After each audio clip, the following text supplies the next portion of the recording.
Oui, ça a été une lutte. Ça a été très difficile de trouver la couverture, mais on y est arrivé quand même. Et c'est justement l'actrice qui joue dans Slave of Desire, ce film qui n'est pas encore restauré, mais qui le sera l'année prochaine ou dans 2 ans.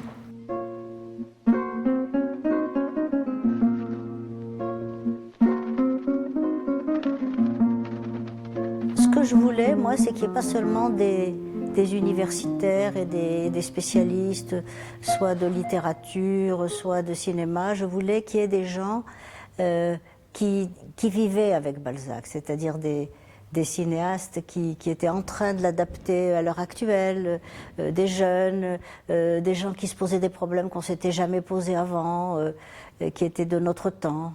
Et je voulais montrer au fond que Balzac n'avait jamais cessé d'inspirer le cinéma depuis les premières années du cinéma, depuis les premières années 1900, jusqu'à nos jours, où il y a au moins 4 ou 5 cinéastes à l'heure actuelle qui sont en train d'adapter du Balzac. On a des images magnifiques, Jean Epstein, l'Auberge rouge, des affiches que nous a gracieusement donné la Fondation Jérôme Sédou-Paté. Toi, sois heureuse, Antoinette. Je serai heureuse. Je n'aimerai jamais. Antoinette. M'aimez-vous, oui ou non? Mais moi, je voulais d'abord accorder une grande place au cinéma muet, puisqu'il y a plus de 80 films adaptés de Balzac entre les années 1900 et 1929. Donc il y avait vraiment là un matériau énorme, et en plus des films de très très grande qualité. Donc ça, c'était une première chose. Ensuite, il y avait la deuxième période qui était la période de l'occupation, où curieusement ça a été un âge d'or du cinéma français, et en particulier un âge d'or de l'adaptation, où il y a eu 7 adaptations de Balzac. Et ensuite, il y avait la nouvelle vague, qui était absolument fasciné par Balzac, qui le citait dans tous ses films, que ce soit Truffaut, que ce soit Godard, que ce soit Chabrol. Et puis enfin, il y avait pas enfin d'ailleurs, il y avait tout le cinéma étranger, le cinéma américain, le cinéma italien, espagnol, d'Amérique du Sud, qui traitait très souvent des romans de Balzac.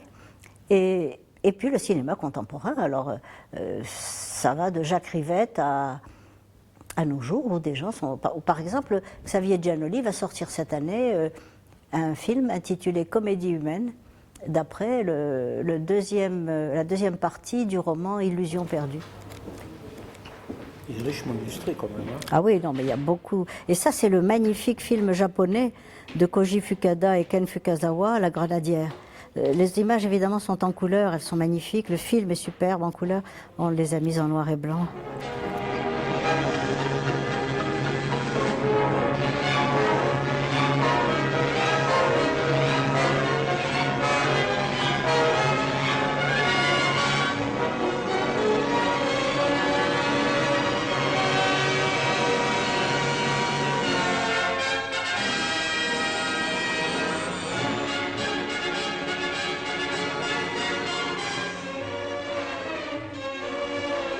C'est une mine d'intrigues et d'intrigues vraiment passionnantes, qui sont à la fois policières, psychologiques, tragiques. Il y a de tout. Il y a aussi des structures narratives qui sont pré-cinématographiques. C'est Balzac qui a inventé quasiment le flashback, qui a inventé le montage alterné, des choses comme ça, que les cinéastes reprennent volontiers, ou au contraire ne reprennent pas parce qu'ils trouvent que c'est trop cinématographique. Et donc il y en a qui disent que Balzac leur fait peur, tellement il est visionnaire. On vous a chassé de Paris. Je vous y ferai rouler carrosse avant 6 mois, avec les armes de votre marquise gravées sur les portières. Obéissez, et vous serez aussi grand que vous avez été petit. Je concevrai et vous exécuterai, et Paris nous appartiendra. Oui, je voulais qu'ils se rendent compte de l'actualité de Balzac. Je voulais qu'ils se rendent compte que ça fait partie de notre vie de tous les jours. Parce que quand il parle d'argent, ben, on est en plein dedans. Quand il parle de politique, il décrit des choses que nous vivons. Quand il parle de la presse et de tous les reproches qu'on fait à la presse, les fake news, etc., on est en plein dedans. Quand il parle des violences faites aux femmes, rien de plus actuel. Donc je voulais rendre cette actualité de Balzac. Établi chez nous depuis des siècles est celui qui nous convient, dans le respect de nos seigneurs, dans l'obéissance au roi, dans l'amour de Dieu. Moi, je crois que je retiendrai celui de Xavier Giannoli. Hein. Il y a aussi celui de Jean-Claude Carrière qui est joli, travailler avec Balzac.